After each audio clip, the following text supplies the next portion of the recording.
আমরা আজকের জানব নারী শিক্ষার প্রসারে ঈশ্বরচন্দ্র বিদ্যাসাগরের কী ভূমিকা ছিল, তার কী গুরুত্ব ছিল। আমরা সেটাই জেনে নেব বিস্তারিতভাবে। এই তথ্যগুলি খুবই গুরুত্বপূর্ণ, তাই আমার অনুরোধ সকলে মন দিয়ে শুনতে থাকো। দেখো, নারী শিক্ষার প্রসারে বিদ্যাসাগরের ভূমিকা। 19 শতকের সূচনা লগ্ন পর্যন্ত বিভিন্ন সামাজিক বিধিনিষেধের ফলে বাংলায় নারী শিক্ষার বিশেষ প্রসার ঘটেনি। তবে কিছুকাল পর থেকেই এ বিষয়ে বিভিন্ন উদ্যোগ শুরু হয়। নারী শিক্ষার প্রসারে ভারতীয়দের মধ্যে সর্বপ্রথম ব্যাপক ও গুরুত্বপূর্ণ উদ্যোগ নিয়েছিলেন ঈশ্বরচন্দ্র বিদ্যাসাগর। 1820 থেকে 91 খ্রিস্টাব্দ পর্যন্ত তার সমস্ত কার্যাবলী সম্পূর্ণ হয়। দেখো, ডাকটিকিট ঈশ্বরচন্দ্র বিদ্যাসাগরের একটি ছবি। পরবর্তী পয়েন্ট দেখে নাও, বিদ্যাসাগরের উপলব্ধি। তিনি কি অনুভব করেছিলেন সেটাই আমরা জেনে নেব। ঈশ্বরচন্দ্র বিদ্যাসাগর উপলব্ধি করেন যে নারী জাতির উন্নতি না ঘটলে বাংলার সমাজ ও সংস্কৃতির প্রকৃত উন্নতি কখনোই সম্ভব নয়। এই জন্য তাদের মধ্যে শিক্ষার ব্যাপক প্রসার ঘটানো অতি অবশ্যই দরকার। পরবর্তী, প্রাথমিক উদ্যোগ। তার প্রাথমিক উদ্যোগ আমরা সেটা জেনে নেব। মেয়েদের জন্য স্কুল প্রতিষ্ঠায় বিদ্যাসাগরের প্রথম গুরুত্বপূর্ণ উদ্যোগ ছিল, দেখে নাও, কলকাতায় 1849 খ্রিস্টাব্দে হিন্দু বালিকা বিদ্যালয়, বর্তমান বেথুন স্কুল প্রতিষ্ঠা। বিদ্যাসাগর 1857 খ্রিস্টাব্দে বর্ধমান জেলায় মেয়েদের জন্য একটি বিদ্যালয় প্রতিষ্ঠা করেন। পরবর্তী, চূড়ান্ত উদ্যোগ।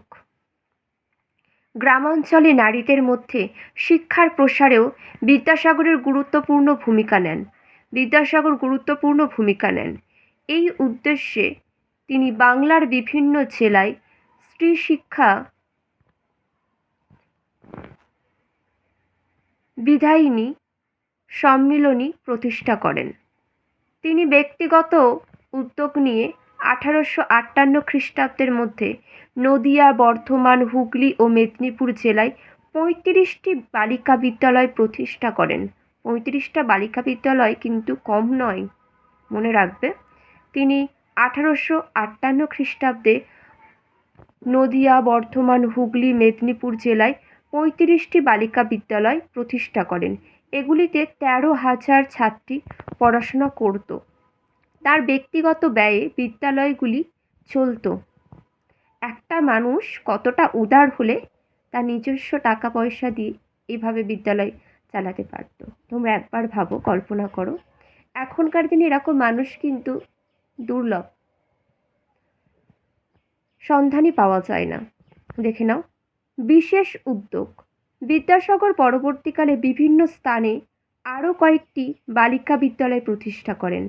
মা ভগবতী দেবীর স্মৃতিতে বিদ্যাসাগর 1890 খ্রিস্টাব্দে নিজ গ্রাম বীরসিংহে ভগবতী বিদ্যালয় প্রতিষ্ঠা করেন। তোমরা মনে রাখবে, বিশেষ উদ্যোগ।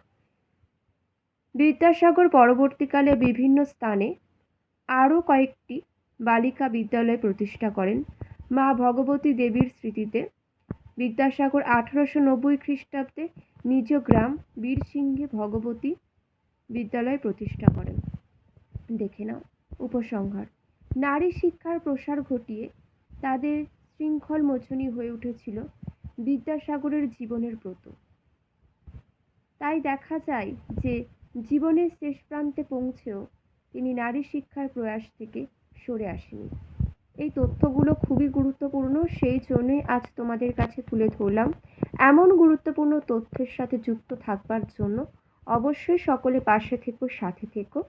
আর তোমাদের নিজস্ব কোনো মতামত থাকলে অবশ্যই কিন্তু তোমরা মন্তব্য করে জানিও। আর সকলে ভালো থেকো, সুস্থ থেকো।